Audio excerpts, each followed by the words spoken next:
एक सुनसान गांव के बाहर खंडहर। अमन, साक्षी और राज खंडहर के बाहर खड़े हैं। आसपास का माहौल खौफनाक है।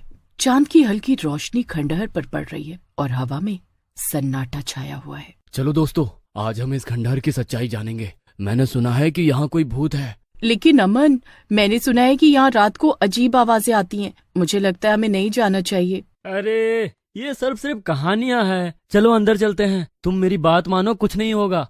क्या पता हमें कुछ ऐसा देखने को मिल जाए जो आज तक किसी ने नहीं देखा हो। वे तीनों खंडहर के अंदर जाते हैं। जैसे वे अंदर कदम रखते हैं, ठंडी हवा का झोंका महसूस होता है। अमन और राज फ्लैश लाइट जलाते हैं। देखो, यहाँ सब कुछ कितना पुराना और डरावना है। मुझे यहाँ नहीं रहना चाहिए। अरे डरने की कोई जरूरत नहीं है। ये केवल एक जगह है और हमें पता लगाना है कि क्या सच में कुछ है। देखो, अब तो हमें अंदर जाना ही होगा। चलो आगे बढ़ते हैं। अमन, साक्षी और राज खंडहर के अंदर जाते हैं। चारों ओर धूल और जाले हैं। देखो यहाँ कितना पुराना फर्नीचर है। बस राज, इस तरह मत करो। मुझे यहाँ से जाने का मन कर रहा है। तीनों दोस्तों को महसूस होता है कि कोई उन्हें देख रहा है। चलो करीब जाकर देखते हैं। हो सकता है कि हमें कुछ दिलचस्प दिखे। अचानक खंडहर में एक चौंकाने वाली आवाज गूंजती है। ये क्या था? मुझे बहुत डर लग रहा है। अरे डरने की जरूरत नहीं है। अमन, साक्षी और राज खंडहर के गहरे कोने में पहुंचते हैं और हवा में एक अजीब सी ठंडक महसूस हो रही है। यहाँ कितना अंधेरा है। क्या तुम लोग सुन रहे हो? जैसे कोई फुसफुसा रहा हो। हाँ, मुझे भी सुनाई दे रहा है। क्या ये वही भूत है जिसके बारे में लोगों ने कहा था? हमें डरने की जरूरत नहीं है। हम यहाँ कुछ पता लगाने आए हैं। वो एक पुरानी अलमारी के पास जाता है और उसे खोलता है। अलमारी के अंदर कुछ पुरानी किताबें और ताबीज हैं। देखो ये क्या है? शायद ये भूत की कहानी में मदद कर सकती है। हमें इन्हें पढ़ना चाहिए। जैसे वे किताबें खोलते हैं, अचानक से एक तेज आवाज गूंजती है। सब सहम जाते हैं। ये आवाज हमें नहीं छोड़ने वाली। चलो हमें और गहराई में जाना होगा। अमन, साक्षी और राज खंडहर के एक और गहरे कोने में पहुंचते हैं। वहाँ की हवा में एक ठंडक है और अंधेरा घना होता जा रहा है। मुझे यहाँ नहीं रुकना चाहिए। अब मुझे डर लग रहा है। साक्षी, हम एक साथ हैं। हमें आगे बढ़ना होगा। जैसे ही वे आगे बढ़ते हैं, अचानक खंडहर में एक तेज चीत्कार गूंजता है। सभी सहम जाते हैं। ये क्या था? ये तो किसी और का स्वर लग रहा है। अचानक अंधेरे में से एक धुंधली छाया प्रकट होती है। भूत की आंखें चमकती हैं। तुम यहाँ क्यों आए हो? ये जगह तुम्हारे लिए नहीं है। हम तो बस यहाँ घूमने आए थे। हमें जाने दो। कोई भी यहाँ से नहीं जाएगा। हमें यहाँ से भागना चाहिए। ये सब बहुत डरावना है। मैं नहीं जानती मैं क्या करूंगी। वो हमें पकड़ लेगा। अचानक भूत उनके सामने आता है। तुम मुझसे नहीं बच सकते। तीनों दोस्त जोर से चिल्लाते हैं और खंडहर के बाहर निकलने के लिए दौड़ते हैं। आगे बढ़ो। यहाँ से बाहर निकलना ही एकमात्र रास्ता है। मुझे डर लग रहा है। मुझे नहीं पता कि हम कैसे भागेंगे। अचानक खंडहर के दरवाजे पर कोई एक बड़ा सा पत्थर गिरता है। हमें जल्दी निकलना होगा। लेकिन भूत की चीखें उनके पीछे आती हैं। अमन, साक्षी और राज खंडहर से बाहर निकलने के बाद कुछ दूर जाकर रुक जाते हैं। वे अपने डर को भुलाने की कोशिश कर रहे हैं। ये सब बहुत डरावना था। मैं सोच भी नहीं सकता था कि ऐसा होगा। लेकिन हमें ये पता लगाना चाहिए कि वो भूत कौन था। शायद वो हमें कुछ बताना चाहता था। लेकिन अगर वो मारना चाहता होगा तो? क्या पता, अगर हम उसकी कहानी समझते हैं तो शायद हम उसकी मदद कर सके। अगर उसे हमें मारना ही होता तो अभी तक हमें मार देता, लेकिन उसने ऐसा नहीं किया। वे तीनों एक पेड़ के नीचे बैठते हैं और अपनी योजना बनाते हैं। हमें किसी तांत्रिक या गांव के बड़े से बात करनी चाहिए। शायद वो हमें कुछ बताए। हाँ, बाबा से मिलने का विचार अच्छा है।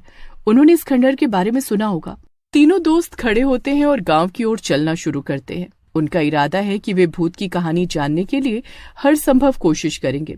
अमन, साक्षी और राज गांव के चौराहे पर पहुंचते हैं, जहां बाबा का आश्रम है। आश्रम के बाहर कुछ लोग इकट्ठा हैं।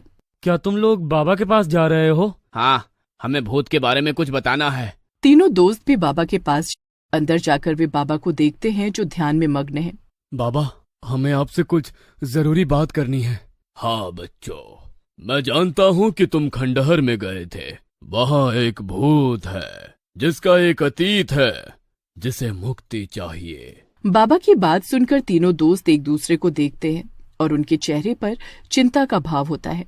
बाबा एक पुरानी किताब निकालते हैं। ये किताब उस भूत की कहानी बताती है और आत्महत्या कर ली। और अब वो खंडहर में क्यों है? उसकी आत्मा शांति नहीं पा रही है। बाबा कहानी सुनाते हैं और अमन, साक्षी और राज ध्यान से सुनते हैं। जब वो जीवित थी तो वो हर रात खंडहर में अपने प्रेमी का इंतजार करती थी, लेकिन एक रात उसके प्रेमी ने उसे धोखा दिया। इस सदमे में उसने अपनी जान ले ली। तो वो अपनी आत्मा की मुक्ति के लिए हमें बुला रही थी? हाँ, वो चाहती है कि उसे उसका प्रेमी मिले, केवल तभी वो मुक्त हो सकेगी। हमें उसकी मदद करनी होगी। हम उसे शांति दिलाने का प्रयास करेंगे। तीनों दोस्त एक दूसरे को देखते हैं और साहस से भरे हुए आगे बढ़ने का निश्चय करते हैं। अमन, साक्षी और राज बाबा की बातें सुनने के बाद अपनी योजना बनाने के लिए विचार करने लगते हैं। हमें भूत के प्रेमी की पहचान करनी होगी। क्या तुम लोगों को लगता है कि हम पता लगा पाएंगे? ये बहुत मुश्किल लग रहा है। इतने समय बाद उसकी पहचान कैसे करेंगे? हमें गांव के पुराने लोगों से बात करनी चाहिए, शायद कोई उसे जानता हो। ठीक है, हम पहले गांव के सबसे बड़े बुजुर्ग से मिलते हैं। वे शायद इस मामले में मदद कर सकते हैं। और हमें उस जगह का भी पता करना चाहिए जहां वो अक्सर अपने प्रेमी का इंतजार करती थी। अगर हम उसकी कहानी को जान पाते हैं तो शायद हम उसे शांति दिला सके। तीनों दोस्त उत्साह के साथ अपनी योजना के अनुसार आगे बढ़ने का निर्णय लेते हैं। अमन, साक्षी और राज गांव के चौराहे पर पहुंचते हैं। हमें उनसे पूछना चाहिए। तीनों बुजुर्ग के पास जाते हैं। नमस्ते दादाजी, हमें आपसे कुछ जरूरी बात करनी है। हाँ बच्चों, क्या हुआ? हम खंडहर में गए थे और वहाँ एक भूत है। क्या? वो भूत? बहुत साल पहले एक लड़की वहाँ मरी थी। क्या आप जानते हैं उसका नाम? उसका नाम माया था। वह एक सुंदर लड़की थी जो अपने प्रेमी का इंतजार करती थी। हमें माया के प्रेमी की पहचान करनी होगी। क्या आप जानते हैं वो कहाँ हो सकता है? वो कई साल पहले गांव छोड़कर चला गया। शायद वो अभी भी वहीं कहीं होगा। अमन, साक्षी और राज पहाड़ी पर चढ़ते हैं। और कितना ऊपर जाना है? मुझे लगता है कि हमारा रास्ता गलत हो रहा है। रुको, वहाँ वो छोटा सा घर है, हमें वहीं जाना है। वे तीनों घर के पास पहुँचते हैं। घर साधारण लेकिन पुराना है। दरवाजा खटखटाने पर एक व्यक्ति बाहर आता है। क्या चाहिए? क्या आप माया के प्रेमी हैं? हमें उसके बारे में बात करनी है। माया? वो तो सालों पहले चली गई थी। तुम लोग किस बारे में बात कर रहे हो? माया ने हमें भेजा है, वो आपको ढूंढ रही है। माया? मैंने उसे बहुत याद किया है। क्या वो ठीक है? तीनों ने व्यक्ति को माया की स्थिति के बारे में बताया। व्यक्ति की आंखों में आंसू हैं। मुझे उसे अंतिम विदाई देनी चाहिए थी। मैं उसके प्यार के बिना जी ना सका। तीनों दोस्त फिर से खंडहर में वापस जाते हैं जहां माया की आत्मा का सामना करने का समय आ गया है। हमें उसे बताना होगा कि उसका प्रेमी उसे याद करता है। हाँ, वो चाहती है कि वो उसे देख सके। वे खंडहर में एक बार फिर गोल घेरा बनाते हैं और माया की आत्मा को बुलाते हैं। माया, हम तुम्हें फिर से बुला रहे हैं। फिर से अंधेरे में माया की छाया प्रकट होती है। उसकी आंखों में एक नया आकाश है। तुम लोग वापस आ गए। हम तुम्हारे प्रेमी को लेकर आए हैं। उसने तुम्हें कभी धोखा नहीं दिया। वो एक गलतफहमी में था। वो तुम्हें हमेशा याद करता है। क्या वो सच में यहाँ है? हाँ, उसने तुम्हें हमेशा प्यार किया है। माया की आत्मा अपने प्रेमी की ओर मुड़ती है और एक हल्की सी रोशनी उसे घेर लेती है। मुझे अब शांति मिलेगी। तुम्हारे प्यार के लिए धन्यवाद। धीरे धीरे माया की आत्मा एक सुनहरी रोशनी में विलीन हो जाती है। हमने उसकी आत्मा को शांति दी। हाँ, हम एक असली साहसिक यात्रा पर गए थे और हम सफल हुए। उनकी आंखों में नई उम्मीद और एकता का भाव है। अगली बार चलने से पहले किसी भूतिया खंडहर में जाने की योजना बना लेते हैं। नहीं, अगले साहसिक कार्य के लिए हमें कुछ सुरक्षित चुनना चाहिए ताकि कम से कम जो भी हो हम जिंदा तो लौट सके।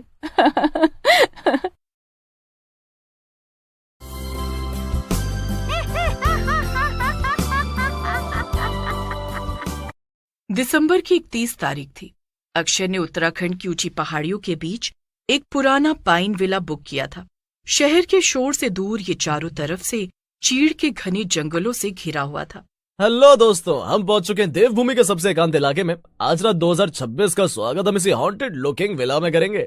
विराज, कैमरा बंद करो और सामान उठाने में मदद करो। वैसे अक्षय, ये जगह कुछ ज्यादा ही सुनसान नहीं है? यही तो खासियत है प्रिया, सुकून। कोई ट्रैफिक नहीं, कोई शोर नहीं। जैसे ही वे विला के गेट पर पहुंचे, एक बूढ़ा आदमी हाथ में लालटेन लिए सामने खड़ा था। साहब, रात को बाहर मत निकलिएगा। आज की रात पुराने घाव ताजा होते हैं। खतरा बाहर नहीं साहब, यादों में है। बस इतना ध्यान रहे, रात 12 बजे अगर कोई दरवाजा खटखटाए तो खोलना मत। इतना कहकर बाबा बिना पीछे मुड़े अंधेरे में ओझल हो गया। विला के अंदर का नजारा किसी महल जैसा था, लेकिन वहां की हवा में एक अजीब सा भारीपन था। रात के 9 बज चुके थे। कबीर ने म्यूजिक ऑन किया और ड्रिंक सर्व की।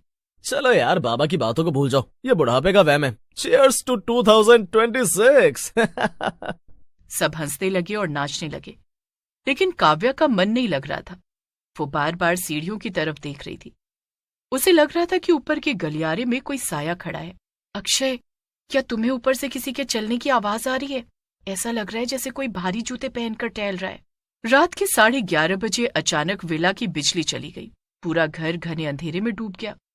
ओ गॉड, विराज अपनी टॉर्च जलाओ। जैसे ही विराज ने मोबाइल की टॉर्च जलाई, उसने देखा कि लिविंग रूम की बड़ी खिड़की के शीशे पर बाहर से किसी के हाथ का निशान बना है।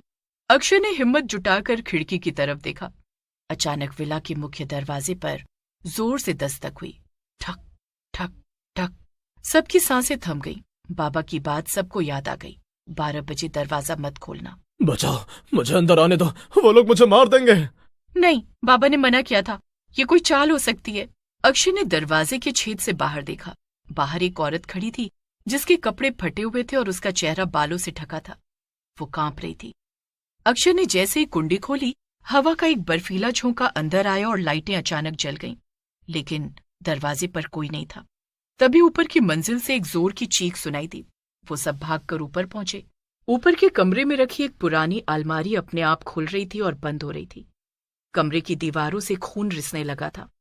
और सबसे भयानक बात, विराज का कैमरा जो स्टैंड पर लगा था, अपने आप घूमकर उनकी तरफ देख रहा था। विराज ने डरते डरते कैमरे की स्क्रीन देखी। स्क्रीन पर उसे 4 नहीं बल्कि 5 लोग खड़े दिखाई दिए। उनके पीछे एक लंबा बिना चेहरे वाला साया खड़ा था। भाई भागो, तुम्हारे पीछे कोई है। अक्षय ने पीछे मुड़कर देखा तो वहां कोई नहीं था, लेकिन उसके कंधे पर 5 उंगलियों के काले जलने के निशान उभर आए थे। रात के 11:55। विला का माहौल पूरी तरह बदल चुका था। हमें यहां से निकलना होगा, ये घर हमें मार देगा। वो नीचे की तरफ भागे, लेकिन सीढ़ियां खत्म ही नहीं हो रही थी। वो भाग रहे थे लेकिन बार बार उसी गलियारे में वापस आ रहे थे।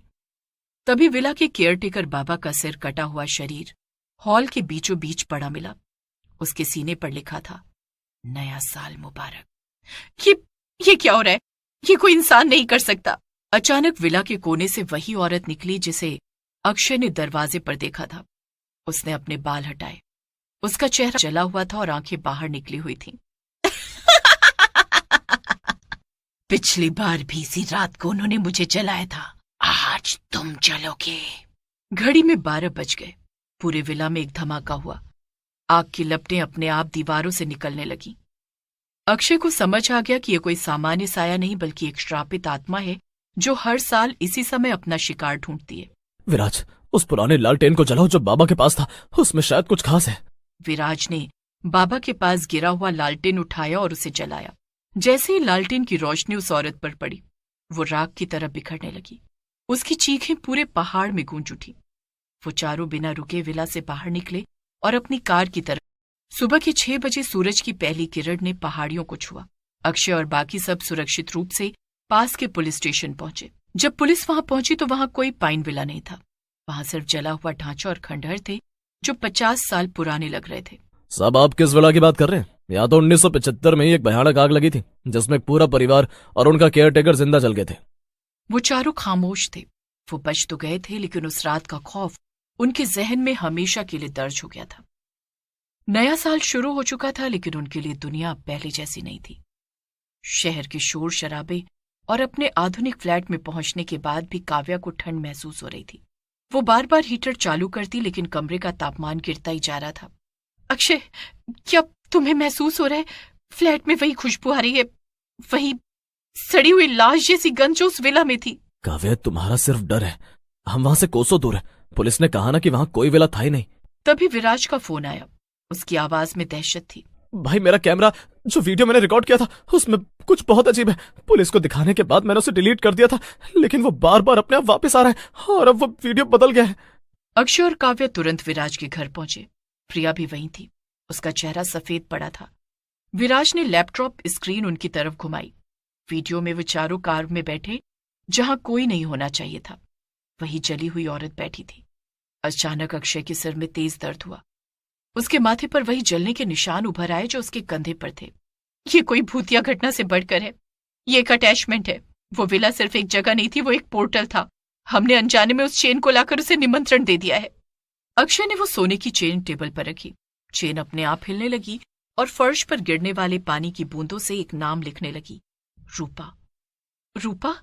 उस औरत का नाम रूपा था।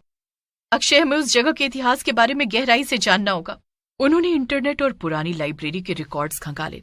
खबर थी पाइन विला के मालिक ने अपनी पत्नी रूपा को जादू टोने के शक में जिंदा जलाया। मालिक ने खुद भी खुदकुशी कर ली, लेकिन रूपा की लाश कभी नहीं मिली। डायरी के पन्ने और रिकॉर्ड्स देखने के बाद उन्हें पता चला कि रूपा की आत्मा तब तक शांत नहीं होगी जब तक उसकी अस्थियों को विला की उस मिट्टी से बाहर निकालकर पवित्र जल में विसर्जित न किया जाए। क्या हमें वापस वहां जाना होगा? भाई, मैं दोबारा उस मौत के कुएं में नहीं जाऊंगा। अगर नहीं गए तो वो हमें एक एक करके मार देगी। उनके पास कोई चारा नहीं था। वो चारों वापस उसी पहाड़ी पर पहुंचे। रात का समय था और कोहरा इतना घना था कि हाथ को हाथ नहीं सूझ रहा था। यही नीचे कहीं उसकी अस्थियां होंगी। उन्होंने खुदाई शुरू की। ऐसा लग रहा था जैसे पूरा जंगल उनके खिलाफ हो गया हो। अचानक एक ठंडी और सड़ी हुई खाल वाला हाथ जमीन से बाहर निकला और अक्षय का पैर पकड़ लिया। तुमने मुझे ढूंढा, अब यही मेरे साथ रहो। विराज ने हिम्मत दिखाई और गंगा जल की बोतल उस हाथ पर उड़ेल दी। एक भयानक चीख के साथ हाथ वापस अंदर चला गया। उन्होंने पवित्र मंत्रों के साथ उस राख को पास की बहती हुई ठंडी धारा में प्रवाहित कर दिया। जैसे ही राख पानी में मिली, पूरी पहाड़ में एक तेज रोशनी हुई और सब कुछ शांत हो गया।